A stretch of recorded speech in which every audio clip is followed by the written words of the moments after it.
একসময় সত্য হলেও আজ এদের কথা যেন রূপকথার গল্প। ঊনবিংশ শতাব্দীর শেষের দিকের কথা। ফরাসি পলিনেশিয়া, যা কিনা অনেকগুলি দ্বীপের সমন্বয়ে গঠিত একটি রাষ্ট্র। সেখানেই সাধারণ মানুষের সাথে বসবাস করতেন এই ভালো দৈত্যগুলি। তাদের জীবনযাপন ছিল সাধারণ মানুষের মতো, কিন্তু তাদের দায়িত্ব ও কাজ ছিল অনেকটা অসাধারণ।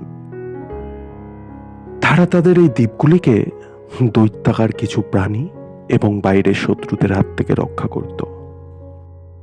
কালের গর্ভে এরা ধীরে ধীরে বিলুপ্ত হয়ে যায়।